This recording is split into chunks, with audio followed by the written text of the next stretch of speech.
こんにちは。こんにちは。ヤシの木リハビリ訪問看護ステーションの長谷川と山田です。本日もよろしくお願いいたします。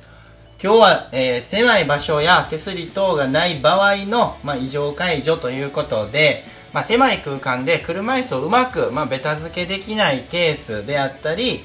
ちょっと歩いていただかないといけない場合で手すりとかがねない場合、例えば通院介助であったりとか家の中の狭い空間で車椅子をなかなか近づけれない、そんな時の、異常解除といいますか、ちょっとした手助けの方法を紹介させていただきますので、ぜひ最後までご視聴ください。僕たちヤシの木チャンネルではこういった介護技術を紹介しておりますので、ぜひチャンネル登録よろしくお願いいたします。機能訓練スクールというオンラインスクールもあります。気になる方は概要欄をチェックしてください。よろしくお願いします。では実技の方をやっていきます。はい、では、狭い場所の、限定された空間での異常解除ということで、どういったケースかと言いますと、例えば、ベッドの周りに、ポータブルトイレが置いている場合であったり、こういうキャスターのついてないやつですね、ついてない、棚とか、そういったものがある場合ですね、ここにポータブルトイレがあってそこに棚があったら車椅子実際問題、正面にしかつけれませんよねっていうケースがあると思います。もしくは、ギリギリ斜めちょっとでも距離をね短くするような、工夫が必要になってくると思うんですけど、こういった時どういった、異常解除をすればいいのかなんですが、基本的には解除が必要なのであれば環境設定が一番大事だとは思うので、まずどけれるんやったら本当にどけていただきたい。模様替えですね。もしくは寝る場所を変えていただく、ベッドを置く部屋を変えていただく等の対策がまず一つかなと思います。本当に全解除ってなったらぜひそうしてほしいんですけど、そうじゃない場合っていうのは山田くんが利用者さんが多少なりとも動けるのであれば、車椅子を正面につけて、これはちょっとねキャスターついて動いちゃうんで危ないんですけど、動かないものなのであればしっかり押さえながら、立っていただく。はい、立ってください。で車椅子をしっかり支えながら、いつ転倒してもおかしくない、いつ転倒しても支えられるような状態で、見守ってあげるっていうような介助が必要になってきます。これはね在宅に限っての話にはなってくると思います。施設とかでは、こういうね環境ってのはまずありえない話だと思うので在宅に限るとは思うんですが、じゃあもう一回戻りましょう。戻る際も一緒で、立っていただいてこう解除いつでも支えれるように。で今ここにねちょっと空間ありますけど、ここにポータブルトイレがあると思ってくださいね。もしポータブルトイレがなかったらねしっかりね車椅子はつけてもらったらいいんですけど、あるのでこういうねギリギリの狭い空間での解除になります。で例えばここで膝折れが起きたらこうねすぐ支えれるようにしといてください。はい、っていうのが一つですね。でもう一つは、例えば支えるものがない場合、手すりとか、こういう棚がない状況でなおかつ異常というか今日あったのが玄関ですね。今ベッドですけど玄関の椅子に座っていただいて、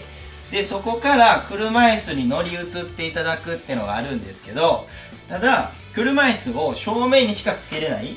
玄関なのでなかなかそのね融通が利かないってなった時、狭い空間でなった時どうやって解除したらいいかなんですけど、持つところが、車椅子まで届くのであれば届いてほしいんですけど、持っていただきたいんですけど、そうじゃない場合っていうのは、解除しないといけない。じゃあどういう解除になるかって言ったら手をね持ってあげます。はい、で立っていただく。でこの手である程度支えます。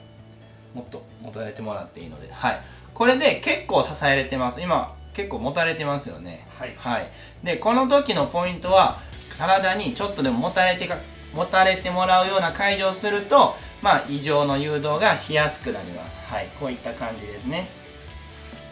もちろん今のは本当に分かりにくいとは思いますけど、玄関で、玄関とかの狭い空間で介助手助けが必要な場合で、なおかつ介助量はそこまで多くない方ですね。ある程度、見守りもしくは伝え歩きができるような方で、ただ持つところがない場合っていうのは今みたいに手のひらを支えてあげるっていう介助が一つなのかなと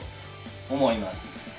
もしくは同じようなレベルの方で、伝え歩きができるけど持つところがないっていう場合で、ちょっと歩かないと車椅子に乗り移ることができないっていうケースも稀にあると思うんですね。例えばじゃあこっちに座ってもらって、で、車椅子までちょっとね距離がある、狭い空間でしっかりつけれないと。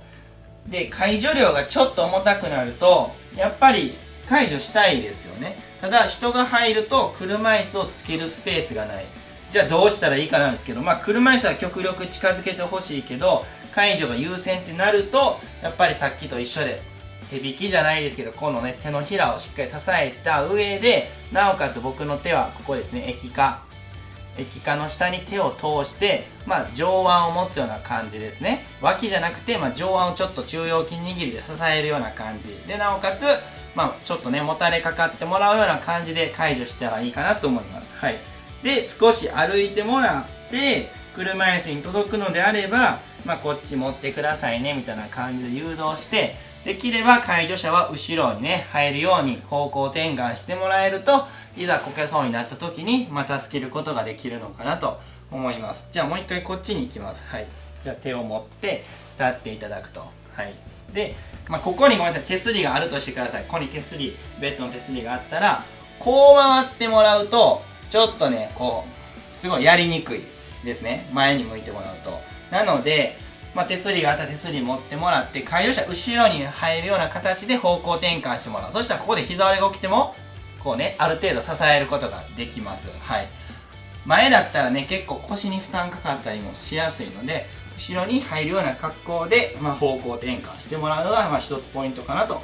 思います。ヘルパーさんとかご家族の方で通院介助の時なんか歯医者さんですか、歯医者さんとか稀にねあるとは思います。車椅子でしっかり行ってその待合室のね椅子にベタ付けできたらいいけどなかなかできない時、今みたいな介助で、ちょっと歩いてもらう、そういった時の介助方法も今ので通用するのかなとは思います。ということで、今日は、狭い空間であったり、手すり等のね持つところがない場合の、異常方法、異常介助というか、ちょっとした補助ですね、手助けの方法を説明させていただきました。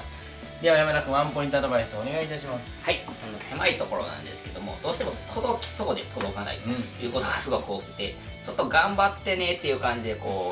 利用者さん側に頑張らそうとする風景をよく見るんですけど、あれすごく危なくて、ちょっといったらもう膝折れとかでそのままドンと倒れたりするんで、もうちょっとずつ詰めても確実に届く距離までしっかり介助をしてあげるっていうのがポイントかなと思います。はい、ということでいつもコメント高評価ありがとうございます。これからも介護技術を発信していきますので、チャンネル登録応援のほどよろしくお願いします。ではまた次回の動画でお会いしましょう。さよなら。